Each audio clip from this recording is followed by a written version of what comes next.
What's going on, everybody? FLW Tour Pro Aaron Britt. Today we're going to talk about one of my favorite techniques out here in open water. It's a big worm. You know, it's notorious for catching big fish, and it's just a big fish bait. How I throw it, what I'm throwing. This is a 7-inch Kitech worm on a 6/0 owner hook, 5/8 ounce tungsten weight, little bead just for a little extra rattle. Throwing on 17-pound Seaguar fishing line. I think that's really important, particularly when you're fishing for big bites. Obviously you want to have line that's going to be able to handle a big fish once you do get one pinned. Throwing it on a 7-foot 6-inch I-rod, 4 power. It's medium heavy. It's not too stiff. It's got enough bend in it to where I can allow that fish to, once I do hook it, I want a little bit of bend in it. I don't want it to be too stiff. Don't want to rip that hook out of the mouth. Like I said, 17-pound, throwing Shimano, 7-to-1 gear ratio. Really important when you're throwing a big worm or anything offshore like that. You want something to be able to catch up to your line. You know, I always say when you're winding something, you want to throw something on a 6-to-3, and anytime you want to pick up slack or dragging something, you want a fast-paced reel. 7-to-1 generally is the key, but it's a great technique to catch big fish offshore. You cover a lot of water, believe it or not, depending on how quickly you're working it. But one of my favorite techniques. Just a big worm, 5/8 ounce weight, low bead, dragging on these edges, and pray to get a big one to bite it. The color, how I choose colors here, generally speaking, when I'm fishing a worm, I like to go as natural as possible. You know, there are times where you're fishing dirtier lakes, dirtier water, where you go to a darker color, black and blue, black and red. But generally speaking, out here at Kentucky Lake right now, you know, it's the water's, it's lightly stained. It's not too dirty, it's not too clean, but I keep it simple. Just go with a green pumpkin, straight green pumpkin. It's pretty much staple all over the country wherever you go, but it seems to get the most bites when you're fishing this color of water. But you know, if I'm fishing, a lot of times you're fishing shallower with a big worm, the water shallower you go is going to become more dirty, and you know, tend to go to a little bit darker, black and blue, black and red.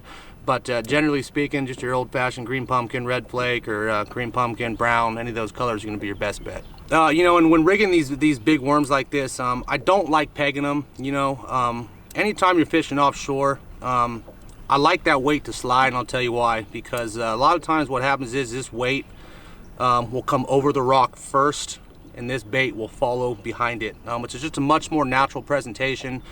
I put a bead on there. When you're fishing deep like that, I just like a little extra rattle, you know, just in case the water might be a little extra stained. I just like to have a little sound to it.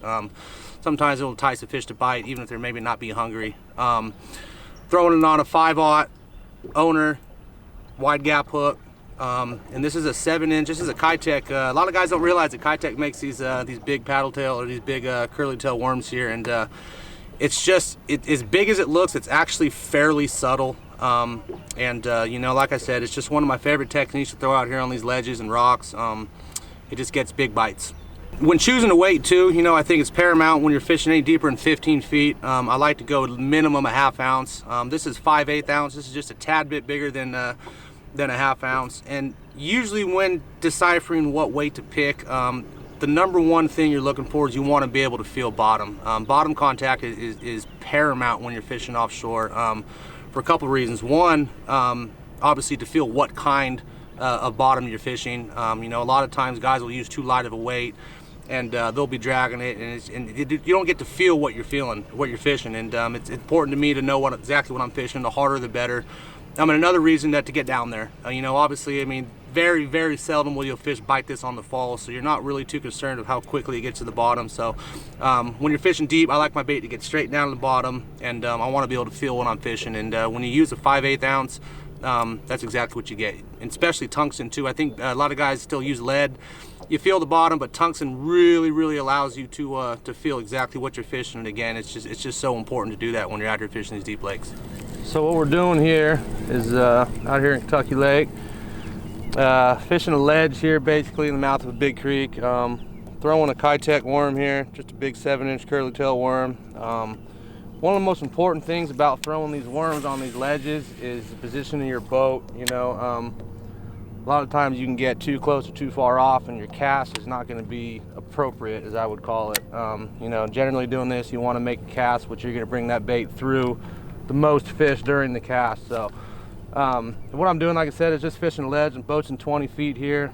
Drops off on a 25 on the right side and up to about, I don't know, shallow is probably 8 feet on the left side. So just making a long cast and just dragging this worm down this ledge. And I think a lot of these fish are just about done spawning up in these bays, and they'll come out here and get set up on these ledges. Depending on what time of day it is, I think deciphers whether or not they're higher up on it or further off of it. I think first thing in the morning, generally they're a little bit pushed off, and as the sun comes up, I think they'll kind of slide back up on top of this, on these ledges here. So just dragging around, you know, usually I throw a crankbait or something like this a little bit later in the year, but you know, these fish are pretty lethargic once they're done spawning and looking for something slow moving and big. So, you know, just trying to get a bite with a worm here. And once you locate some fish, you can start throwing some bigger, quicker stuff at them. So we'll see what happens. I think I got a 5/8 ounce worm weight on there. It's not too heavy, it's not too light, you know, it's something I can definitely feel the bottom with, and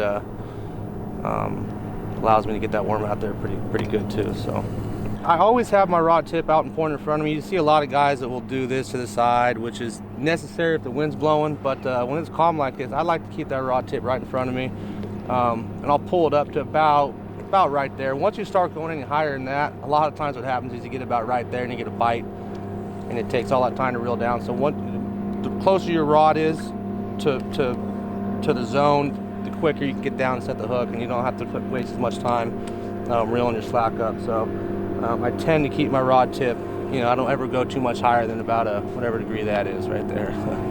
So, you know, getting a bite on this thing, you know, I've been told by several people that I set the hook too hard, and I really don't think there's such thing fishing a big worm like this or a jig. You know, there are certain techniques where you know, it's not necessary to set as hard. You know, for instance, Carolina rig, you kind of just more of a sweep into them. But when I get a bite on a big worm like this, you know, I reel down onto them and I give them just about everything I have. You know, I got a big 6/0 hook on there, 1/2 ounce weight. So, you know, I really want to drive this hook home, especially fishing a big worm. You know, a lot of times they'll just get this, they won't get it as good as you want them to. And if they don't, you want to make sure that you get them good, because there are times where you'll be sadly hurt if you don't swing hard enough and you end up coming off the boat and or missing them. So I think it's really important to get a real good hard hook set in these fish, especially fishing as deep as I'm fishing too. You know, fishing out here in anywhere from 14 to 20 feet. It's a lot of line between you and the fish. So